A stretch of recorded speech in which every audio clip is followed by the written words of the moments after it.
صدر مملکت عارف الوی نے 6 نومبر کو الیکشن کرانے کی تجویز دے دی۔ چیف الیکشن کمشنر سکندر سلطان راجہ کو خط میں لکھا، الیکشن کمیشن اسمبلیوں میں ایک ہی دن الیکشن کے لیے اعلیٰ عدلیہ سے رہنمائی لے۔ الیکشن کمیشن آزادانہ منصفانہ انتخابات کے انعقاد کے لیے آئینی اور قانونی اقدامات کی پابندی کرے۔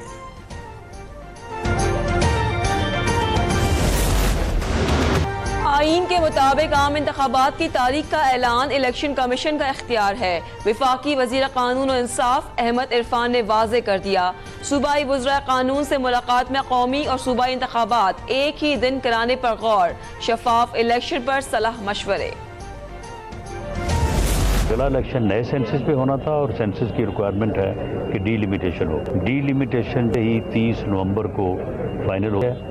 نیکسٹ 4 ڈیز کے بعد انشاءاللہ الیکشن ڈیٹ ہوگی اور الیکشن جو ہوں گے اس میں کسی قسم کی کوئی وہ شک کی بات نہیں ہے۔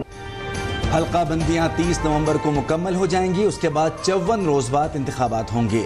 لیگی رہنما رانا ثناء اللہ کی گفتگو، کہا الیکشن کے لیے مردم شماری پر تمام جماعتوں کا متفق ہونا اچھی بات ہے۔ تحریک انصاف انتخابات میں حصہ لے سکتی ہے۔ سانحہ 9 مئی میں ملوث افراد کو پی ٹی آئی سے الگ ہو جانا چاہیے۔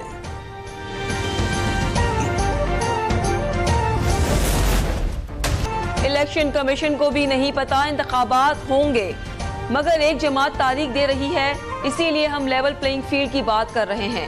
Chairman Peoples Party Bilawal Bhutto کا مظفر گڑھ میں خطاب، کہا پیپلز پارٹی الیکشن سے نہیں ڈرتی، ہم مقابلہ کرنا اور جیتنا جانتے ہیں۔ معاشی مسائل اور دیگر مشکلات کا حل ہمارے پاس ہے۔ حکومت میں آ کر جنوبی پنجاب صوبہ بنانے کا بھی اعلان۔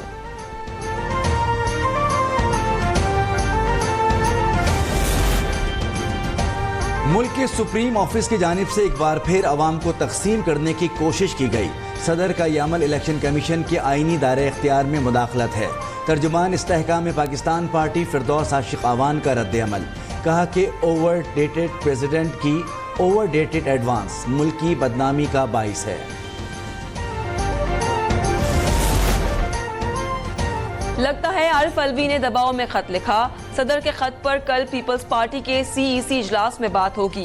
رہنما پیپلز پارٹی شرجیل میمن کا رد عمل۔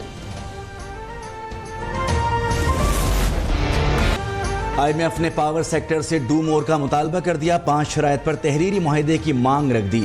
بجلی صارفین کو ریلیف دینے کے لیے پاور سیکٹر کا نظام درست کرنا ہوگا۔ کیپٹو پاور پروڈیوسر سے مراعات واپس لی جائیں، ان کے لیے گیس نرخ میں اضافہ کیا جائے۔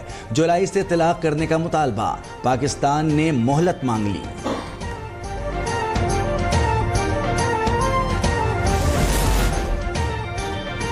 کراچی میں کنڈا مافیا کے خلاف کارروائیاں جاری، کے الیکٹرک کے عملے نے سرجانی ٹاؤن میں کنڈا مافیا کی PMTs ناکارہ بنا دی۔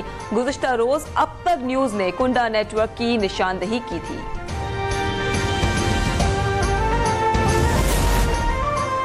ملک بھر میں بجلی چوروں کے خلاف کریک ڈاؤن جاری، 3181 بجلی چوروں کے خلاف مقدمات درج، 76 کروڑ روپے کے جرمانے عائد۔ مختلف کارروائیوں میں 454 افراد دھر لیے گئے۔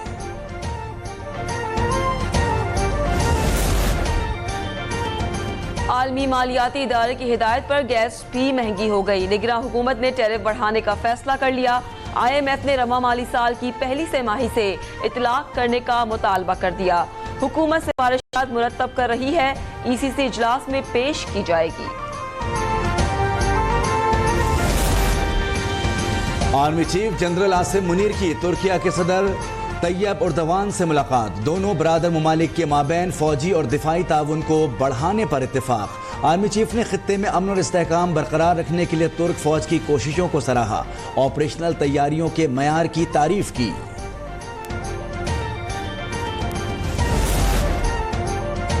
چیف جسٹس پاکستان امرتا بندیال نے چیف جسٹس ہاؤس خالی کر دیا، ریٹائرڈ ججز کے لیے مختص گھر منتقل ہو گئے۔ نامزد چیف جسٹس قاضی فائز عیسیٰ اپنی حلف برداری سے پہلے چیف جسٹس ہاؤس میں شفٹ ہو جائیں گے۔ مسلم لیگ نون کا 16 ستمبر کو یوم نجات منانے کا اعلان، عطا تائلڑ نے کہا کہ اس وقت عدلیہ بھیس بدل کر کام کر رہی ہے، عدالتی بینچ مشاورت سے نہیں بنائے جاتے۔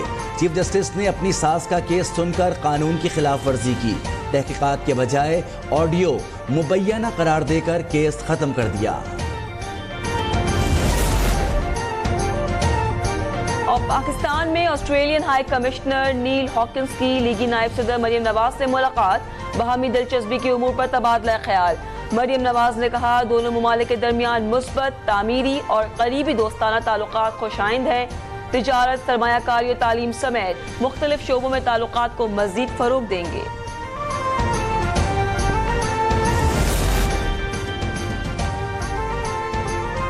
نشپا لیز میں 24 گھنٹوں کے دوران 2 کنوؤں سے خام تیل کی مجموعی پیداوار میں 1730 بیرل یومیہ کا اضافہ، او جی ڈی سی ایل کا اعلامیہ جاری۔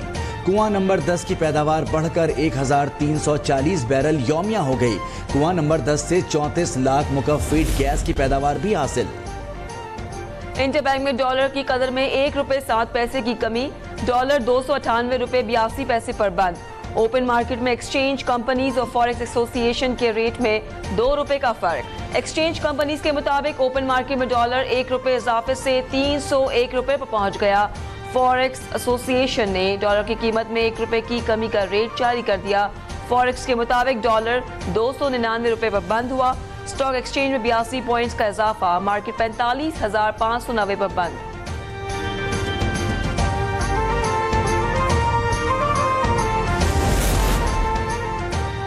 کشمور اور کنکوٹ کی سول سوسائٹیز کا ڈاکوؤں کے خلاف رینجرز آپریشن کا مطالبہ، نگراں وزیر قانون سندھ عمر سومرو کی پولیس کو ہی ڈاکوؤں کے خلاف کریک ڈاؤن تیز کرنے کی اور مغویوں کو جلد بازیاب کرانے کی ہدایت۔ کہا امن و امان پر کوئی سمجھوتا نہیں ہوگا، ڈاکوؤں کا کسی سیاستدان یا وڈیرے سے رابطہ ہوا تو ان کے خلاف بھی قانون کے مطابق کارروائی کی جائے گی، سہولت کاروں کو بھی نہیں چھوڑیں گے۔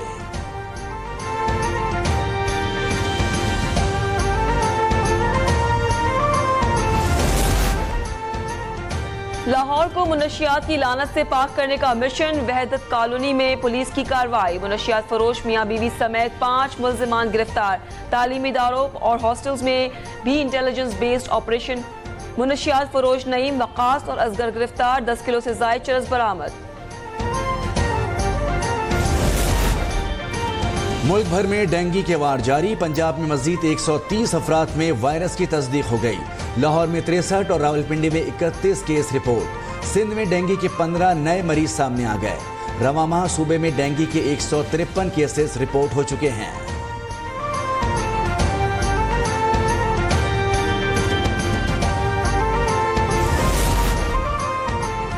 ایشیا کپ سے پاکستان کے باہر ہونے کا خدشہ، سری لنکا سے میچ سیمی فائنل کی حیثیت اختیار کر گیا، دونوں ٹیمیں کل کولمبو میں آمنے سامنے ہوں گی، بارش کے باعث میچ نہ ہو سکا تو بہترین رن ریٹ پر سری لنکا فائنل میں پہنچ جائے گا، بھارتی ٹیم پہلے ہی فائنل میں پہنچ چکی ہے۔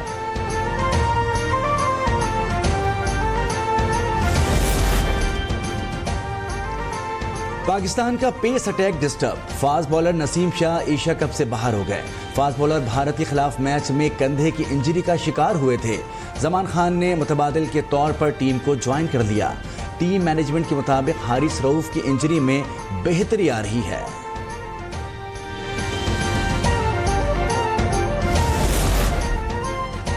اور سری لنکا کے خلاف قومی ٹیم کا اعلان، پلئنگ 11 میں 5 تبدیلیاں، محمد حارث، سعود شکیل، محمد نواز، محمد وسیم جونیئر شامل، Zaman Khan one day international میں ڈیبیو کریں گے، فخر زمان، سلمان علی آغا، فہیم اشرف، نعیم شاہ اور حارث رؤوف آرام کریں گے۔